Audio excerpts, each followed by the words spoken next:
संगीत कला विहीन है, साक्षात पशु है, पुच्छ विषाणहीन है, तृणम न खाद्यनपि जीवमान है, तद भाग देयम परमम पशुनाम। क्या है? साहित्य संगीत कला से विहीन व्यक्ति, ऐसा व्यक्ति जिसके पास साहित्य संगीत कला किसी भी तरह का कोई ज्ञान नहीं होता, वह कैसा होता है? उससे हीन व्यक्ति कैसा होता है? साक्षात पशु के समान होता है। पुच्छ विषाणहीन है, जिसके पास न तो पूंछ होती है ना ही सींग होते हैं, बिना पूंछ वाले और बिना सींग वाले पशु के समान होता है। तृणम न खाद्यनपि जीवमान है, वह जीवित रहने के लिए, तृण कहते हैं घास, न माने नहीं, खाद्यनपि नहीं खाता है, वह जीने के लिए घास भी नहीं खाता है। यानी वो कैसा पशु क्या करता है?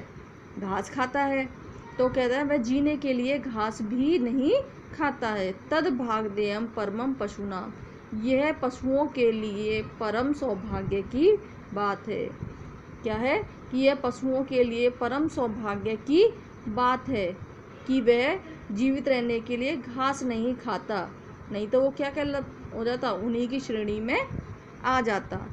तो क्या है? जो व्यक्ति पढ़ा लिखा नहीं होता, जिसके पास किसी भी तरह का कोई ज्ञान नहीं होता, कुछ समझ नहीं होती, उसे क्या कहा गया है? बिना पूंछ और बिना सींग वाले पशु के समान माना गया है। जैसे साहित्य संगीत कला विहीन है, जो व्यक्ति साहित्य संगीत कला आदि से विहीन होता है, साक्षात पशु है, पुच्छ विषाणहीन है, वह बिना पूंछ और बिना सींग वाले पशु के समान होता है। तृणम न खाद्यनपि जीवमान है, वह जीवित रहने के लिए घास भी नहीं खाता है। तद भागदेयम परमम पशुनाम, यह पशुओं के लिए परम सौभाग्य की बात है। अब ये 2 श्लोक समझ आ गए आप लोगों के। अब चलिए हम आगे किस देखते हैं।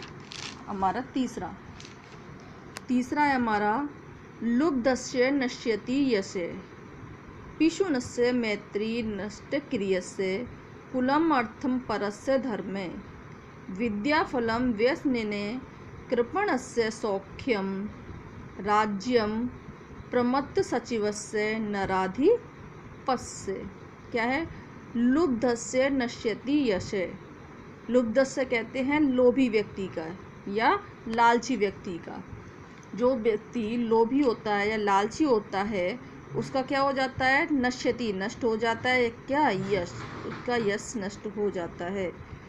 पिशुनस्य मैत्री नष्ट क्रियस्य। पिशुनस्य कहते हैं चुगलखोर, यानी चुगली करने वाले की मित्रता नष्ट हो जाती है। पिशुनस्य मैत्री नष्ट क्रियस्य, चुगलखोर, चुगली करने वाले की मित्रता नष्ट हो जाती है। यानी जो चुगली करता है उसकी क्या होती है? जो मित्र होते हैं वो मित्रता नष्ट हो जाती है। कुलम अर्थ परस्य धर्म, और कुलम अर्थ परस्य नष्टस्य क्रियस्य, कुलम अर्थ परस्य धर्मे, और अकर्मण्य व्यक्ति का वंश। अकर्मण्य व्यक्ति जो होता है, जो अपना कोई भी कार्य नहीं करता, उसका कुल नष्ट हो जाता है। अर्थ परस्य धर्म, और जो धन का लोभी होता है, परस्य अर्थ माने होता है धन, परस्य होता है दूसरे का, जो दूसरे का धन को लोभी होता है उसका धर्म नष्ट हो जाता है। क्या है? लुब्धस्य, जो लालची व्यक्ति होता है उसका यश नष्ट हो जाता है। चुगलखोर की मित्रता नष्ट हो जाती है, और जो व्यक्ति अपने कार्य को नहीं करता उसका कुल नष्ट हो जाता है। और दूसरों के, परस्य माने दूसरों के, अर्थ माने धन को, जो दूसरों के धन का लोभी व्यक्ति होता है उसका धर्म नष्ट हो जाता है। विद्याफलम व्यसनिने, और व्यसनिने कहते हैं जो बुरी लतों में, जो बुरी आदतों में व्यक्ति होता है, जो व्यक्ति बुरी आदतों में होता है, बुरी लत होती है उसमें, उसका विद्याफल नष्ट हो जाता है। कृपणस्य सौख्यम, कृपण कहते हैं कंजूस व्यक्ति को, कंजूस व्यक्ति का सुख समाप्त हो जाता है। राज्यम प्रमत्त सचिवस्य नराधिपस्य, और जिस राज्य में सचिव कहते हैं मंत्री होते हैं, उस राजा का राज्य नष्ट हो जाता है। प्रमत्त सचिवस्य नराधिपस्य, जिस राजा के आलसी मंत्री होते हैं, उस राजा का राज्य नष्ट हो जाता है। फिर से देख लिए एक बार। लुब्धस्य नश्यति यस्य, लालची व्यक्ति का यश नष्ट हो जाता है।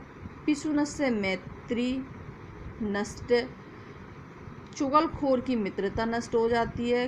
क्रियस्य कुलम अर्थम, और जो अपने कार्य को नहीं करता उसका वंश यानी उसका कुल समाप्त हो जाता है। और जो दूसरों के अर्थ पर अपनी नीयत खराब करता है, लोभी लालची होता है, उसका धर्म नष्ट हो जाता है। विद्या फलम व्यसनिने, और जो बुरी लत वाला व्यक्ति होता है, जिसके अंदर गलत आदतें होती हैं, उसका विद्याफल समाप्त हो जाता है। कृपणस्य सौख्यम, कंजूस व्यक्ति का सुख समाप्त हो जाता है। राज्यम प्रमत्त सचिवस्य नराधिपस्य, और जिस राजा के आलसी मंत्री होते हैं, आलसी जो मंत्री होते हैं, उस राजा का राज्य समाप्त हो जाता है या नष्ट हो जाता है। तो आज हम लोगों ने अपने फर्स्ट चैप्टर सुभाषितानी के 3 श्लोकों का अध्ययन किया। अब आप लोग अपने इन श्लोकों को पढ़ना, समझना, और इनको जब मैं व्हाट्सएप पे सेंड कर दूंगी, उन्हें आप लोग अपनी नोटबुक में कंप्लीट कर लेना। इनको पढ़ने समझने के बाद में अगर कुछ नहीं समझ आता है तो अपने पेरेंट्स की हेल्प ले करके उनको समझ लेना। अगर नहीं समझ आता है तो मुझसे कंसल्ट कर सकते हो पर्सनल नंबर पे। ठीक है, okay, bye, have a nice day.